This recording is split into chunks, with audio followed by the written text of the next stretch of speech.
Hello കൂട്ടുകാരെ, എല്ലാവർക്കും നമസ്കാരം. ലീല സ്റ്റോക്ക് എന്ന എൻ്റെ ചാനലിലേക്ക് സ്വാഗതം എല്ലാവർക്കും.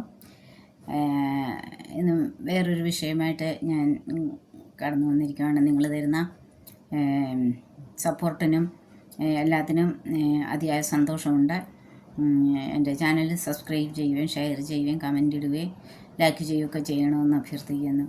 ഇന്ന് ഒരു വിഷയം ആയിട്ട് കടന്നു വന്നിരിക്കുന്നത് അതിന് കോംപ്ലക്സ് എന്ന് പറഞ്ഞൊരു വിഷയമാണ്. കോംപ്ലക്സിന് എന്തുവാ?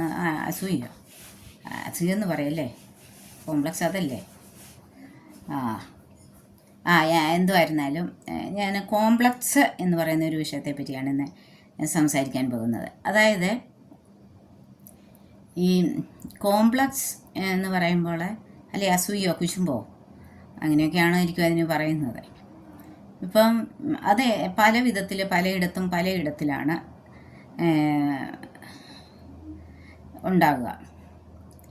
ചിലർ പിന്നെ ജോലി ചെയ്യുന്ന ഇടങ്ങളിൽ അല്ലെങ്കിൽ കുടുംബങ്ങളിലെ പൊതു ഇടങ്ങളിലൊക്കെ ആയിരിക്കുമ്പോൾ നമ്മുടെ പെരുമാറ്റം, നമ്മുടെ സംസാരം, നമ്മുടെ മാനേഴ്സ്, ബിഹേവിയർ, നമ്മുടെ അടുത്ത് വരുന്ന കസ്റ്റംസ്, അപ്പോൾ ഏത് തരത്തിലുള്ളവരായിരുന്നു, ഏത് മേഖലയിലുള്ളവരായിരുന്നു നമ്മുടെ അടുത്തൊരു കാര്യമായിട്ട് വരുമ്പോൾ അവരെ എങ്ങനെ ഡീൽ ചെയ്യണം, അല്ലെങ്കിൽ അവരെ ഇത് ചെയ്യണം എന്നുള്ള ഒരു നല്ലൊരു മാനേഴ്സും ബിഹേവിയറും ഒക്കെ ഉണ്ടാക്കുക എന്നുള്ളതാണ്. അപ്പോൾ പല ഇടങ്ങളിലും ഇപ്പം ഞാൻ മെഡിക്കൽ മേഖലയിലാണ് ജോലി ചെയ്യുന്നത്. ഞാൻ നേഴ്സായിട്ട് ജോലി ചെയ്യുന്ന സമയത്ത് സിസ്റ്റർമാർ ഇഷ്ടം പോലെ ഉണ്ട്, നേഴ്സുമാർ ഇഷ്ടം പോലൊക്കെ ഉണ്ട്. എന്നാൽ നമ്മൾ ഒരു നേഴ്സായിട്ടിരിക്കുമ്പോൾ അല്ലെങ്കിൽ നമ്മളെ ഇരിക്കുമ്പോൾ നമുക്ക് ഒരു ക്വാളിറ്റി ഉണ്ടായിരിക്കണം. അത് പഠിത്തത്തിൽ മാത്രമുള്ള ക്വാളിറ്റിയല്ല ഞാൻ പറയുന്നത്. നമുക്ക് ഒരു ഇടപെടാനുള്ള മനുഷ്യരുടെ രോഗികളോട് എങ്ങനെ ഇടപെടണം, സഹപ്രവർത്തകരോട് എങ്ങനെ ഇടപെടണം എന്നൊക്കെയുള്ള ഒരു നല്ലൊരു ആറ്റിറ്റ്യൂഡ്, നല്ലൊരു ഇത് നമുക്കുണ്ടായിരിക്കണം. അപ്പം ഇപ്പം നമ്മൾ പറയുന്നത് കണക്ക് നമ്മളെ ഇപ്പം നമുക്ക് പലവിധമായ പ്രശ്നങ്ങളും കാര്യങ്ങളും, പേഴ്സണലായിട്ടുള്ള കാര്യങ്ങൾ, ബുദ്ധിമുട്ടുകളെ, ഫാമിലി പ്രോബ്ലംസ് അങ്ങനെയൊക്കെ ഉള്ളവരാണ് എല്ലാവരും, ഇല്ലാത്തവരാരും ഇല്ല. അപ്പം നമ്മൾ ഈ പ്രശ്നങ്ങളെയൊക്കെ നമ്മുടെ മനസ്സിൽ വെച്ചും എടുത്തും ഒക്കെയാണ് നമ്മൾ ഈ ഡ്യൂട്ടിക്ക് പോകുന്നത്. പക്ഷെ നമ്മളവിടെ ഡ്യൂട്ടിക്ക് ചെന്ന് കഴിയുന്ന ഉടനെ പിന്നെ നമുക്കത് അവിടെ ചെന്ന് കഴിഞ്ഞാൽ പിന്നെ നമുക്ക് ഈ പ്രശ്നങ്ങളൊന്നും നമ്മുടെ മൈൻഡിൽ വരാൻ പാടില്ല. അതിനെയൊക്കെ നമ്മൾ മാറ്റണം. നമ്മൾ വീട്ടിൽ ദേഷ്യപ്പെട്ടിറങ്ങിയതോ, അല്ലെങ്കിൽ ഭർത്താവിനോട് ദേഷ്യപ്പെട്ടിറങ്ങിയതോ, അല്ലെങ്കിൽ മക്കളോട് ദേഷ്യപ്പെട്ടിറങ്ങിയതോ, അല്ലെങ്കിൽ അങ്ങനെയൊക്കെയുള്ളതായ വികാരം നമ്മുടെ മനസ്സിൽ വെച്ചും കൊണ്ട് നമ്മൾ ഡ്യൂട്ടിക്ക് ചെല്ലുന്ന സമയത്ത് അത് സഹപ്രവർത്തകരോടോ അല്ലെങ്കിൽ രോഗികളോടോ ഒക്കെ അത് പ്രകടിപ്പിക്കാൻ പാടില്ല എന്നാണ് എനിക്ക് ഉള്ള ഒരു അഭിപ്രായം എന്ന് പറയുന്നത്. കാരണം എന്നാന്ന് ചോദിച്ചാൽ നമ്മൾ രോഗികളുടെ അടുത്ത് ചെല്ലുമ്പോൾ നമ്മുടെ ഒരു ചിരിയും നമ്മുടെ നല്ല രീതിയിലുള്ള ഒരു സംസാരവും ഒക്കെയാണ് അവർക്ക് പകുതി ട്രീറ്റ്മെൻറ്റ് കൊടുക്കുന്നത്. അല്ല കുറച്ച് ടാബ്ലറ്റും ഇഞ്ചക്ഷൻസും ഒക്കെ കൊടുത്തതുകൊണ്ട് മാത്രം എന്നുള്ള നല്ല നേഴ്സിൻ്റെ പണി അങ്ങനെ എല്ലാ സ്ഥലങ്ങളിലും ഇപ്പം ഗവൺമെൻറ് ജോലി ഇടങ്ങളിലായാലും ഈ വില്ലേജ് ഓഫീസുകളിലും പഞ്ചായത്ത് അങ്ങനെയൊക്കെ ഓരോ കാര്യങ്ങൾക്കായിട്ട് കയറി ഇറങ്ങുന്നവർ പാവം വയസ്സ് ചെന്നവരുണ്ട്, അല്ലാത്തവരുണ്ട്. അപ്പോൾ അവിടെയൊക്കെ ചെല്ലുമ്പോഴും ആ ഉദ്യോഗസ്ഥരുടെ ഒരു ആറ്റിറ്റ്യൂഡ് അല്ലെങ്കിൽ ഈ ചെന്നവരോടുള്ള ഒരു പെരുമാറ്റം, അതാണ് എപ്പോഴും നമുക്ക് അത്യാവശ്യമായിട്ട് നമുക്ക് വേണ്ടുന്നത്. നല്ലൊരു പെരുമാറ്റം, അല്ലെ അവരോട് നല്ല രീതിയിൽ സംസാരിക്കുക. അവരെ ഇപ്പോൾ പ്രായമുള്ള ഒരാൾക്കാരെ വന്നെങ്കിൽ അല്ലെങ്കിൽ അപ്പച്ച അമ്മച്ചി അല്ലെങ്കിൽ അങ്കിള് ആൻറ്റി എന്തിനാ വന്നത്, അതാണോ പ്രശ്നം, എന്തുവാ, അത് നോക്കാം, ഞങ്ങൾ എത്രയും പെട്ടെന്ന് സാധിച്ചു തരാം, എടുക്കാം എന്ന് പറയുന്ന ഉദ്യോഗസ്ഥരുണ്ട്. ഇല്ല എന്നല്ല ഞാൻ പറയുന്നത്, എല്ലാവരെയും അടച്ചല്ല പറയുന്നത്, നേഴ്സുമാരിലും ഉണ്ട്. അപ്പം നമ്മൾ അങ്ങനെയുള്ള ഉദ്യോഗസ്ഥരുള്ളവരുണ്ട്. എന്നാൽ അവരോട് കണ്ട മൈൻഡ് പോലും ചെയ്യാതിരിക്കുന്നവരുണ്ട്, അല്ലെങ്കിൽ ദേഷ്യപ്പെട്ട് സംസാരിക്കുന്നവരുണ്ട്, എടുക്കുന്നവരുണ്ട്, അങ്ങനെയൊക്കെയുള്ള ആൾക്കാരുണ്ട്. അപ്പം നമ്മൾ ഇപ്പോൾ ഒരു ഓഫീസിൽ തന്നെയായാലും നല്ല രീതിയിൽ പെരുമാറുന്ന ഉദ്യോഗസ്ഥരോട് വരുന്നവർക്കൊക്കെ ഒരു ആദരവും ബഹുമാനവും ഉണ്ട്. അയ്യോ ആൾ നല്ല രീതിയിലാണ് പറയുന്നത്, എടുക്കുന്നില്ലേ, സാധിച്ചു തരാമെന്ന് പറഞ്ഞിട്ടുണ്ട്, അല്ലെങ്കിൽ നമ്മളെ നല്ല രീതിയിൽ ഇതൊന്ന് ഡീല് ചെയ്തു എന്നുള്ള ഇതുണ്ടാകും. അപ്പം മറുവശത്ത് തന്നെ വേറൊരു കൂട്ടരുണ്ട്, ഇവരെ ഒന്നും മൈൻഡ് ചെയ്യാതെ എടുക്കാതെ. അപ്പോൾ ഈ കസ്റ്റമർ പറയും, അയ്യോ അവരോട് പറഞ്ഞിട്ടൊന്നും ഒരു പ്രയോജനമില്ല, അവർ തിരിഞ്ഞു പോലും നോക്കത്തില്ല, അവരോട് പറഞ്ഞിട്ടും പ്രയോജനമില്ല, അവർ ധാർഷ്ട്യമായിട്ടാണ് സംസാരിക്കുന്നത് എടുക്കുന്നത്. അപ്പോൾ ഈ സൗമ്യതയിലും നല്ല പെരുമാറ്റത്തിലും ബഹുമാനത്തിലും സംസാരിച്ച ഉദ്യോഗസ്ഥരോടെ അപ്പോൾ ഈ വരുന്ന കസ്റ്റമർക്ക് അവർക്കൊരു സ്നേഹവും ബഹുമാനവും ആദരവും ഒക്കെ ഉണ്ടാകും. ഇത് കാണുമ്പോൾ മറ്റൊരു കൂട്ടരുണ്ടല്ലോ ഇവിടെ നിൽക്കുന്നത്, അവർക്ക് ഭയങ്കരമായിട്ടൊരു കോംപ്ലക്സ് ഉണ്ടാകും. അയ്യോ വരുന്നവരല്ല അവർ നല്ലതേ, അല്ലെങ്കിൽ അവർ നല്ലതേ എന്ന് പറയുന്നു, അല്ലെങ്കിൽ ഇവർ നല്ലതെന്ന്, ആ സ്റ്റാഫ് നല്ലതെന്ന് പറയുന്നു. ഇപ്പോൾ ഹോസ്പിറ്റലായാലും ആ സ്റ്റാഫ് നല്ലതെന്ന് പറയുന്നു, അല്ലെങ്കിൽ അവർ എന്ന് പറയുന്നു എടുക്കുന്നു. അതെന്താ കാരണം എന്നൊക്കെ. അപ്പോൾ ഈ കൂട്ടർ ഒരിക്കലും ചിന്തിക്കുന്നില്ല ഇത് ഇവരുടെ കയ്യിലും ഉണ്ട്, ഇവർക്കും ഇത് നേടിയെടുക്കാവുന്നതാണ്, ഇവർക്കും ഈ മറ്റുള്ളവരുടെ സ്നേഹവും ബഹുമാനം നേടിയെടുക്കാവുന്നതാണ്, ഇവരുടെ പെരുമാറ്റ രീതിയിലും ഒക്കെയാണ് അത് നശിച്ചു പോകുന്നതെന്നുള്ളത് ഇവർ ചിന്തിക്കുന്നില്ല. ഇവർക്ക് എന്തുകൊണ്ട് മറ്റുള്ളവരെ പോയി ആകൂടാ. പക്ഷെ മറ്റുള്ളവരെ അവരെ പോണക്ക് നല്ലതായി പെരുമാറാനും മേല, നല്ലതുകൊണ്ട് സംസാരിക്കാനും മേല. പക്ഷെങ്കിൽ അവർക്ക് കിട്ടുന്ന ആദരവും കാര്യത്തിനും ഇവർക്ക് കോംപ്ലക്സാണ്. എനിക്ക് തന്നെ ഉള്ള ഒരു അനുഭവം ഞാൻ പറഞ്ഞാൽ, ഞാൻ വിദേശത്ത് ജോലി ചെയ്ത സമയത്ത് എനിക്ക് നീളക്കുറവാണല്ലോ. അപ്പോൾ അവിടെയുള്ള മിലിറ്ററി ഹോസ്പിറ്റലാണ് ജോലി ചെയ്യുന്നത്. ഞാൻ ചെയ്യുന്ന ഡിപ്പാർട്ട്മെൻറ്റിലായാലും ഹോസ്പിറ്റലിൽ മൊത്തമാണ്. എന്നോട് എല്ലാവർക്കും ഒരു പ്രത്യേകത, അറബിയൊക്കെ ഞാൻ നന്നായിട്ട് പഠിച്ചെടുത്തു, അത് ദൈവത്തിൻ്റെ ഒരു അനുഗ്രഹം കൊണ്ട്. അപ്പോൾ അവർക്കൊക്കെ ഒരു പ്രത്യേക ഒരു ഇതുണ്ട്. ഞാൻ പേഷ്യൻറ്റിനോടൊന്നും ആവശ്യമില്ലാതെ അങ്ങനെ ഇഷ്ടപ്പെടത്തില്ല. പ്രായമുള്ള അപ്പച്ചനും അമ്മച്ചും അവരൊക്കെ ഇങ്ങനെ വന്നവർക്ക് അവരൊക്കെ നല്ല രീതിയിൽ തന്നെ ഹാൻഡിൽ ചെയ്യും, എടുക്കും. അത് കാരണം എന്നോട് എൻ്റെ ഡിപ്പാർട്ട്മെൻറ്റിലുള്ളവർക്ക് തന്നെ ഭയങ്കര ഒരു കുശുമ്പും കുനാഴികയൊക്കെ ഉണ്ടായി, കോംപ്ലക്സ് ഉണ്ടായി. കാരണം വരുന്നവരോട് നല്ല രീതിയിൽ ഞാൻ പെരുമാറുന്നു, എടുക്കുന്നു, സംസാരിക്കുന്നു.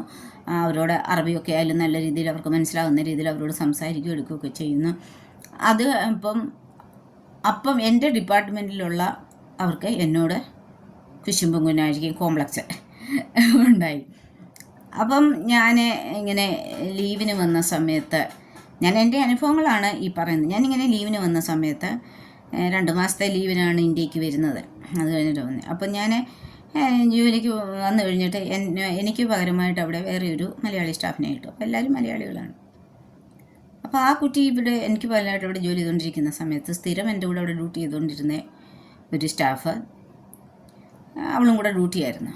അപ്പം ഈ സ്ഥിരം വരുന്ന പേഷ്യൻ്റ് ഉണ്ടല്ലോ, സ്ഥിരം വരുന്ന മിലിറ്ററിയിലെ പേഷ്യൻ്റ്, അവർ ഇങ്ങനെ വന്നിട്ട് ചോദിച്ചു, ആ കൊച്ചു സിസ്റ്റർ എന്തിയെ, കാണുന്നില്ലല്ലോ, ആ കൊച്ചു സിസ്റ്റർ എന്തിയെ എന്ന് ചോദിച്ചു. അപ്പോൾ ഈ കൊച്ചു സിസ്റ്റർ എന്തിയെന്ന് ചോദിച്ചത് അവിടെ സ്റ്റാഫിന് ഇഷ്ടപ്പെട്ടില്ല, നമ്മുടെ ആൾക്കാർക്ക് തന്നെ ഇഷ്ടപ്പെടാഞ്ഞിട്ട് ആ സ്റ്റാഫ് അവരോട് പറഞ്ഞു, എനിക്കറിയത്തില്ല ഇവിടെ പോയിരിക്കുകയാണെന്ന്. ഓൾറെഡി ഞാൻ ലീവിന് വന്നിരിക്കുക എൻ്റെ ഡിപ്പാർട്ട്മെൻറ്റിൽ നിന്ന്. ഈ പറഞ്ഞ വ്യക്തിയുടെ സാധനങ്ങളും കൂടെ ഒക്കെ കൊണ്ടാണ് ഞാൻ ഇന്ത്യക്ക് വന്നത്. എനിക്കറിയത്തില്ല ഇവിടെ പോയിരിക്കുകയാണ്, നിങ്ങൾക്കറിയണമെങ്കിൽ അങ്ങോട്ട് ചെന്ന് തിരക്കുന്ന അറബിയിൽ അവരോട് പറഞ്ഞു. അപ്പം അവർ പറഞ്ഞു, ഈ സ്റ്റാഫിനോട് പറഞ്ഞു, അയ്യോ സിസ്റ്റർ എന്തിനാണ് ദേഷ്യപ്പെടുന്നത്, ആ സിസ്റ്റർ എന്തിയെന്നല്ല ചോദിച്ചുള്ളൂ, അത് എന്തേ ചോദിച്ചതെന്ന് ചോദിച്ചാൽ ആ സിസ്റ്റർ ഞങ്ങളോട് അറബി പറഞ്ഞാൽ മനസ്സിലാകും, ആ സിസ്റ്റർ ഞങ്ങളോട് നല്ല പെരുമാറ്റമാണ്, നല്ല സംസാരമാണ്, ഞങ്ങൾ പറയുന്ന ആ സിസ്റ്ററിനും മനസ്സിലാവും, ആ സിസ്റ്റർ പറയുന്നത് ഞങ്ങൾക്കും മനസ്സിലാകും, പിന്നെ ഞങ്ങളെ നല്ലതായിട്ടൊക്കെ ഡീൽ ചെയ്യുന്നുണ്ട്, അവരുടെ മാനേഴ്സും ബിഹേവിയറും ഒക്കെ നല്ലൊരു സ്റ്റാഫാണ്, അതുകൊണ്ട് അവരെ കാണാതെ വന്നപ്പോൾ അവരെ തിരക്കുന്ന ഉള്ളത്, അതിന് സിസ്റ്റർ എന്തിനാണ് അങ്ങനെ ദേഷ്യപ്പെടുന്നത്, സിസ്റ്ററിനും അങ്ങനെ ആയിക്കൂടെ എന്ന് ഈ പേഷ്യൻസ് ആ സിസ്റ്ററിനോട് ചോദിച്ചു. ഇത് ഞാൻ തിരിച്ച് ലീവ് കഴിഞ്ഞ് ചെല്ലുമ്പം എനിക്ക് പകരമായിട്ട് അവിടെ ഇട്ട ആ സ്റ്റാഫാണ് എന്നോട് ഇങ്ങനെ പറയുന്നത്. അപ്പം നമ്മൾ ഒന്നും ആരോടും എനിക്ക് അങ്ങനെ ഒരു സ്വഭാവമില്ല, ചോദിക്കുക പറയുക എന്നുള്ളതൊക്കെ. അപ്പം ഇവർക്ക് എന്താണ് എന്നോടുള്ള കുശുമ്പ പൈശാചിക എന്നുള്ളത്, കോംപ്ലക്സ് എന്നുള്ളത് എനിക്കറിയത്തുമില്ല. എനിക്കറിയാവുന്ന അറബിയും കാര്യങ്ങളും എല്ലാം ഇവർക്ക് പറഞ്ഞു കൊടുത്തിട്ടുള്ള, അങ്ങനെയാണ് ഇവർ ഇതൊക്കെ ചെയ്തിട്ടുള്ളത്. എനിക്കൊരു ഹെൽപ്പ് മെൻറ്റാലിറ്റി, അത് നല്ല ഒരു ദയയും കരുണയൊക്കെ ഉള്ള ഒരു വ്യക്തിയാണ് ഞാൻ. അപ്പോൾ ഇതാണ് കോംപ്ലക്സ് എന്ന് പറയുന്നത്. എന്നെ വേറൊരാളെ പറ്റി അവരുടെ നന്മ കൊണ്ടായിരിക്കും അവരെ പറ്റി എന്ന് തിരക്കുന്നത്, പക്ഷെ അത് നമുക്ക് ആസ്പെക്റ്റ് ചെയ്യാനുള്ള ഒരു മെൻറ്റാലിറ്റി ഇല്ല. അല്ലെ എന്തുകൊണ്ട് അവരെങ്ങനെ അവർക്കും ആയിക്കൂടാ എന്നുള്ളത് ചിന്തിക്കുന്നില്ല. പിന്നീട് ഞാൻ ലീവിനൊക്കെ തിരിച്ചെന്ന് കഴിഞ്ഞു എന്തോ സംസാരങ്ങൾ ഇങ്ങനെ വന്ന സമയത്ത് ഞാൻ ഈ വ്യക്തിയോട് ഇങ്ങനെ ചോദിച്ചു, അതെന്താ താങ്കൾക്ക് അറിയത്തില്ലായിരുന്നു ഞാൻ ഇവിടെ പോയതാണെന്നേ? പേഷ്യൻസ് വന്നിങ്ങനെ ചോദിച്ചപ്പോൾ അങ്ങനെ സംസാരിക്കാൻ കാര്യം എന്താ എന്ന് ഞാൻ ഈ വ്യക്തിയോട് ചോദിച്ചു. നമ്മൾ തമ്മിൽ പേഴ്സണൽ വൈരാഗ്യവും കാര്യങ്ങളും ഒന്നുമില്ലല്ലോ, പിന്നെന്തുകൊണ്ടാണ് താങ്കൾ അങ്ങനെ സംസാരിച്ചെന്ന സ്റ്റാഫിനോട് ചോദിച്ചപ്പോൾ ആ സ്റ്റാഫ് നേരം എടുത്ത വലിയനോട് പറഞ്ഞ് എന്താണെന്ന് ചോദിച്ചാൽ, അതെ, ഞങ്ങൾക്ക് എല്ലാവർക്കും ഈ ഡിപ്പാർട്ട്മെൻറ്റിൽ നിന്നോട് കുശുമ്പാണ്. ഞാൻ ചോദിച്ചാൽ അതെന്താ, നിങ്ങൾക്കാർക്കെങ്കിലും ഞാൻ എന്തെങ്കിലും തരാനുണ്ടോ, മേടിച്ചത് തരാനുണ്ടോ, കൊടുക്കാനുണ്ടോ, എന്തെങ്കിലും ഉണ്ടോ? അതിനാ അല്ല, നിന്നെ വന്ന് എല്ലാവരും തിരക്കുന്നതുകൊണ്ട് ഞങ്ങൾക്ക് ഭയങ്കര കുശുമ്പാണെന്ന് എന്നോട് പറഞ്ഞു. അപ്പം ഞാൻ പറഞ്ഞു, അപ്പം നിങ്ങളെ എന്നെ വന്ന് എല്ലാവരും തിരക്കുന്നുണ്ട്, അതിൻ്റെ കാരണം എന്താണെന്ന് നിങ്ങൾ തിരക്കേ? എന്തുകൊണ്ടാണ് തിരക്കുന്നത്? നിങ്ങളും എന്നെപ്പോണ് കാകാൻ നോക്കേ, അതല്ലേ ചെയ്യേണ്ടെന്നേ എന്ന് പറഞ്ഞത് കണക്കാണ് ഈ കോംപ്ലക്സ് എന്ന് പറയുന്നത്. അസൂയ, കുശുമ്പ, കുഞ്ഞാഴി എന്നൊക്കെ പറയുന്ന കാര്യം ഇങ്ങനെയാണ് ആൾക്കാർ എടുക്കുന്നത്. അതിപ്പം ഈ ഓഫീസുകളിലായാലും നഴ്സിംഗ് ഏതൊരു ജോലി സ്ഥലത്തായാലും എല്ലാം ഇങ്ങനെയുള്ള കാര്യങ്ങൾ ഇഷ്ടം പോലുണ്ട്. കുശുമ്പും കുഞ്ഞാഴികയും ഗോസിപ്പും കാര്യം ഈ കോംപ്ലക്സും ഒക്കെ. കാരണം എനിക്ക് കോംപ്ലക്സ് എന്ന് പറയുന്നത് എന്തുവാ, എനിക്ക് ചെയ്യാൻ പറ്റാത്ത കാര്യം, അല്ലെ എന്നെ കൊണ്ട് ചെയ്യാൻ പറ്റാത്ത കാര്യം, അല്ലെ എന്നിലില്ലാത്ത കാര്യം മറ്റൊരാൾ അത് ചെയ്യുമ്പോൾ അത് ചെയ്യാനും എനിക്ക് മേല, എനിക്കങ്ങനെ ആകാനും പറ്റുകയില്ല. പക്ഷേ ചെയ്യുന്ന അവരോട് എനിക്ക് കുശുമ്പും കുഞ്ഞാഴികയും കോംപ്ലക്സുമാണ്. എന്ത് ചെയ്യാൻ പറ്റും? ഇങ്ങനെയുള്ളവരെ പറ്റി എന്ത് ചെയ്യാൻ പറ്റും? ഇതാണ് ഇന്ന് വലിയ എല്ലായിടങ്ങളിലും ചലിക്കുന്ന ഒരു കാര്യമാണ്. ഏത് ജോലി മേഖലകളിലായാലും ഏതൊരിടത്തും ചലിക്കുന്ന ഒരു കാര്യമാണ് ഈ ഒരു കോംപ്ലക്സ് എന്ന് പറയുന്ന ഒരു കാര്യം. ഈ കോംപ്ലക്സ് ഉള്ളവരെ നമ്മളെന്തോ പറയുന്നത്, ബൈബിളിലെ വചനം പറയുന്നതെന്ന് വെച്ചാൽ, നീ വേറൊരുത്തൻ്റെ നന്മയിൽ അല്ലെ വേറൊരാടെ നല്ല നല്ല സ്വഭാവത്തിനോ അല്ലെ നല്ല രീതിക്കോ അതിന് നീ സന്തോഷിക്കുമ്പോഴാണ് നിന്നിലെ നന്മയുള്ളതെന്നാണ് പറയുന്നത്. വചനം പറയുന്നുണ്ട് അങ്ങനെ. അപ്പം മറ്റുള്ളവരുടെ സന്തോഷത്തിൽ നമുക്ക് സന്തോഷിക്കാൻ പറ്റുന്നില്ല, മറ്റുള്ളവരുടെ ദുഃഖത്തിൽ നമുക്ക് പങ്കുചേരാൻ പറ്റത്തില്ല. എങ്കിൽ നമ്മൾ എങ്ങനെയാണ് ഒരു നല്ലൊരു വ്യക്തിയാവുക, നല്ലൊരു മനുഷ്യനാകുക, നല്ലൊരു സ്ത്രീയോ പുരുഷനോ ആകുക എന്നുള്ളത്? മറ്റുള്ളവർ നമ്മളിൽ എപ്പോഴും നല്ലൊരു കോംപ്ലക്സാണ് ഉണ്ടാകേണ്ടത്. അവരങ്ങനെ ചെയ്തെങ്കിൽ അയ്യോ അവരത്ര ഇതായിട്ടല്ലേ ആണല്ലോ അവർ വന്ന് തിരക്കും എടുക്കുകയൊക്കെ ചെയ്യുന്നത്, അല്ലെ അവരിലെ ആ നന്മയാണല്ലോ അവർ പറയുന്നത് എന്ന് ചിന്തിക്കാനും അതിനെപ്പറ്റി ഇത് ചെയ്യാനും ഒന്നും പറ്റാത്ത ആൾക്കാരാണ് ഈ കോംപ്ലക്സുകാരെ. കോംപ്ലക്സ്, അസൂയ, അങ്ങനെയൊക്കെയുള്ള കാര്യങ്ങൾ അത് ചിലർക്കാണെങ്കിൽ അങ്ങ് അവരുടെ രക്തത്തിലുള്ള ഒരു കാര്യമാണ്. അവർക്ക് ആരെയൊക്കെ പറ്റിയെങ്കിലും കോംപ്ലക്സ് പറയാതെ അവർക്ക് പറ്റത്തില്ല. അപ്പം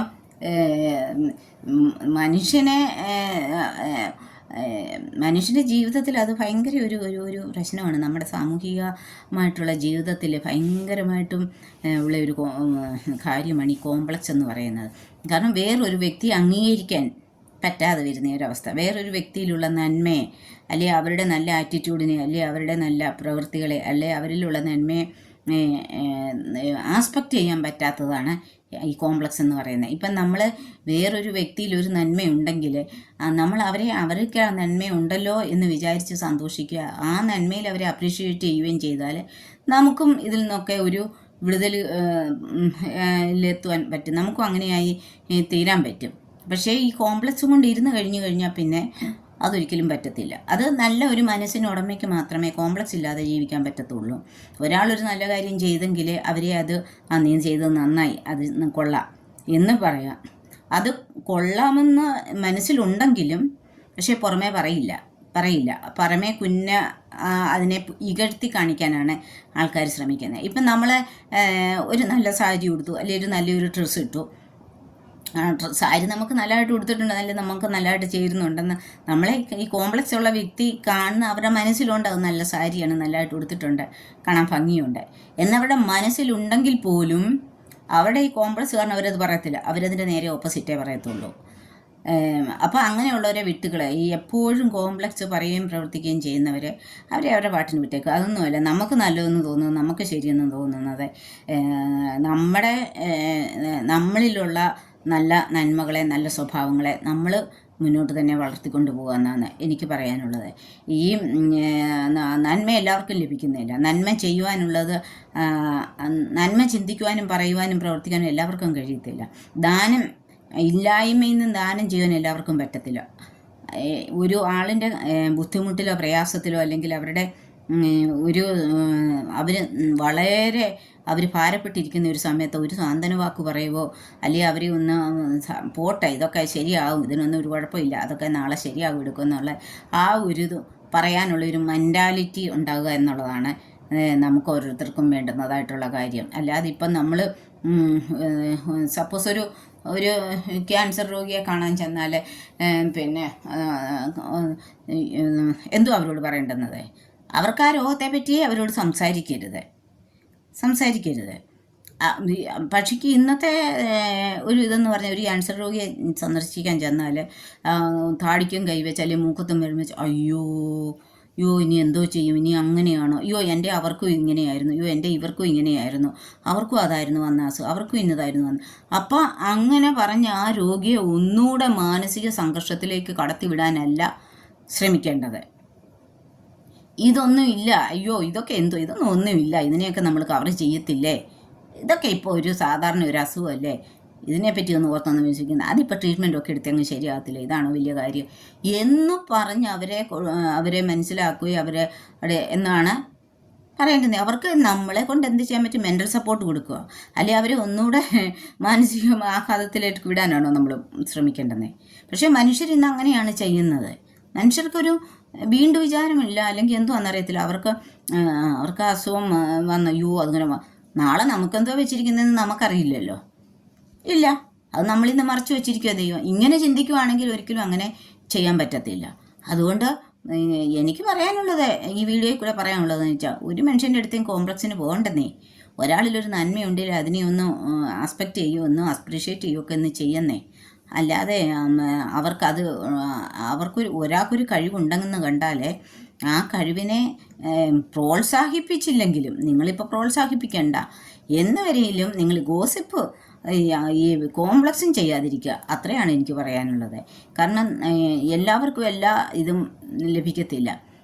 മനുഷ്യനിലുള്ള നന്മയെ അത് ദൈവം ഉള്ളിലുള്ളവർക്ക്, നല്ല ദൈവവിശ്വാസമുള്ളവർക്ക് നന്മ ചെയ്യാൻ പറ്റും. വേറൊരാളുടെ പുകഴ്ചയിൽ സന്തോഷിക്കുക, വേറൊരാളുടെ ഉന്നതിയിൽ സന്തോഷിക്കുക, അല്ലെ അവരെ എങ്ങനെ വീഴ്ത്താമെന്നല്ല ശ്രമിക്കേണ്ടുന്നത്. ഒരാൾക്കൊരു ഉയർച്ച ഉണ്ടായാലും അവരുടെ ആ ഉയർച്ചയിൽ ദൈവമേ അവർക്കത് കിട്ടിയല്ലോ, ആ ഉയർച്ചയിൽ സന്തോഷിക്കുകയാണ് വേണ്ടുന്നത്. അല്ലേ ഇവനെങ്ങനെ നേടി, ഇവനെ വീഴ്ത്തിയിട്ടുള്ള കാര്യമേ ഉള്ളൂ, അങ്ങനെ ഉയരാൻ പറ്റത്തില്ല. അതിന് എന്ത് വേലകളും പലതരത്തിലുള്ള വേലകളും ചെയ്യുന്ന ആൾക്കാരാണ് ഇന്ന് കൂടുതലുമായിട്ടും ഉള്ളത്, വീഴ്ത്താൻ ശ്രമിക്കുന്ന ആൾക്കാരാണ്. എനിക്ക് പറയാനുള്ളത്, വീഴ്ത്താൻ ശ്രമിക്കുന്ന ആൾക്കാർ അവർ വീഴ്ത്താൻ ശ്രമിച്ചുകൊണ്ടിരിക്കട്ടെ. പക്ഷെങ്കിൽ നമ്മളെ ആ കോംപ്ലക്സിനെ ഒന്നും കണക്കിടാതെ നമ്മൾ മുന്നോട്ട് തന്നെ നമ്മുടെ പാതയിൽ, നമ്മുടെ ചിന്തനത്തിൽ, വിചാരത്തിൽ നമ്മൾ എന്തിലാണ് നന്മയുള്ളത്, എന്ത് നന്മയാണ് നമുക്കുള്ളത്, ആ നന്മ നമ്മൾ കൈകാര്യം ചെയ്ത് നമ്മൾ മുന്നോട്ട് പോകണമെന്നാണ് എനിക്ക് പറയാനുള്ളത്. നമ്മളിലൊരു നന്മയുണ്ടെങ്കിൽ ആ നന്മയെ നമ്മൾ നശിപ്പിച്ച് കളയല്ലേ. എനിക്ക് എൻ്റെ ജീവിതത്തിലെല്ലാം തിരിച്ചടികളാണ് കിട്ടിയിരിക്കുന്നത്. നന്മ എവിടെ ചെയ്തിട്ടുണ്ടോ, നന്മ ആർക്ക് ചെയ്തിട്ടുണ്ടോ അവിടെ നിന്നെല്ലാം എനിക്ക് തിരിച്ചടികളാണ്. ഈ നിമിഷം വരെ അത് കുടുംബത്തിൽ നിന്നായാലും അല്ലാതെ ആയാലും കൂട്ടുകാരിൽ നിന്ന് എല്ലാം മുക്കാലും ആൾക്കാരിൽ നിന്നൊക്കെ അങ്ങനെയൊക്കെയാണ് ലഭിച്ചിട്ടുള്ളത്. പക്ഷെങ്കിൽ അപ്പം ഞാനിങ്ങനെ ഓർത്തിട്ടുണ്ട്, ഇതെന്തോ ചെയ്യുന്നതിനെല്ലാം തിരിച്ചടിയാണല്ലോ കിട്ടുന്നത്. ഏത് മനുഷ്യനെ സ്നേഹിച്ചാലും ഏത് മനുഷ്യന് ഉപകാരം ചെയ്താലും എടുത്താലും ഇങ്ങനെയാണല്ലോ നമുക്ക് തിരിച്ചു കിട്ടുന്നത് എന്നിങ്ങനെ ഞാൻ വിചാരിച്ച് മാനസികമായിട്ടൊക്കെ ഒത്തിരി ഇത് ചെയ്തിട്ട് എൻ്റെ അടുത്ത് വചനപ്പെട്ടി വെച്ചിരിക്കുന്നുണ്ട്. ഞാൻ ആ വചനപ്പെട്ടി നിന്നപ്പം ഇങ്ങനെയൊക്കെ ചിന്തിച്ചു പോയി വചനം എടുത്തപ്പോൾ എനിക്ക് വചനം കിട്ടിയത്, നന്മ ചെയ്യുന്നതിൽ നിന്ന് നീ പിന്തിരിഞ്ഞു പോകരുത്. അപ്പോൾ പിന്നെ എങ്ങനെ നമുക്കിത് ചെയ്യാൻ പറ്റും? നമുക്ക് ദൈവം പറയുന്നില്ല കേൾക്കാൻ പറ്റത്തുള്ളൂ. അപ്പം നമ്മൾ മറ്റുള്ളവരെ നമുക്ക് തിരിച്ചു തന്നില്ല, അല്ലെങ്കിൽ മറ്റുള്ളവർ നമ്മൾ ചെയ്ത നന്മയ്ക്ക് നമ്മളോട് തിന്മ ചെയ്തു, മാനസികമായിട്ടുള്ള വിഷമങ്ങളും പ്രയാസങ്ങളും മാത്രം നമുക്ക് തന്നുവെങ്കിലും അവരെ വിട്ടേരെ, അത് അവരുടേതാണ്, അവരുടെ പ്രവൃത്തിയുടെ ഫലം. അതെന്താണെന്ന് വെച്ചാൽ ദൈവം തമ്പുരാൻ തീരുമാനിച്ചോട്ടെ, അത് നമ്മളായിട്ട് ഒന്നിനും ചെയ്യാൻ പോകണ്ട, നമ്മളവരെ വിട്ടേക്കുക. നമ്മുടെ കർമ്മ പാത നമ്മളെന്താണ്, നമ്മളിലുള്ള നന്മ എന്താണ്, നമ്മളിലുള്ള നന്മയെ നമ്മൾ തിരിച്ചറിഞ്ഞ് നമ്മൾ അത് ചെയ്തുകൊണ്ടേയിരിക്കണം. അതാരെയും ബോധിപ്പിക്കാനല്ല,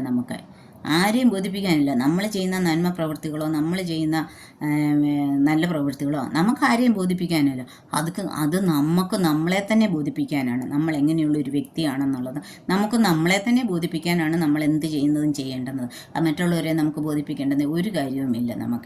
നമ്മൾക്ക് എന്ത് നമ്മളിലുണ്ട് നമ്മളത് ആ നന്മയെ നമ്മൾ ആസ്വദിച്ചും ആ നന്മയിൽ നമ്മൾ ഉറച്ചു നിന്നും പ്രവർത്തിച്ചും നമ്മൾ മുന്നോട്ട് പോകണം. ഏത് പ്രതികൂലങ്ങളിലായാലും പ്രതിസന്ധികളിലായാലും പ്രതികൂല ഘട്ടങ്ങളിലായാലും നമ്മൾ സഹായിച്ചിട്ടുണ്ടോ, നമ്മളൊരു വ്യക്തിയെ സഹായിച്ചിട്ടുണ്ടോ, നമ്മുടെ ഇല്ലായ്മയിൽ നിന്ന് ഒരു വ്യക്തിയെ സഹായിച്ചിട്ടുണ്ടോ, നമുക്കായിട്ടുണ്ടോ, നമുക്ക് എവിടെയെങ്കിലും അത് ദൈവം നമുക്കത് തിരിച്ച് നമുക്ക് തരും. അതിന് യാതൊരു സംശയമില്ല.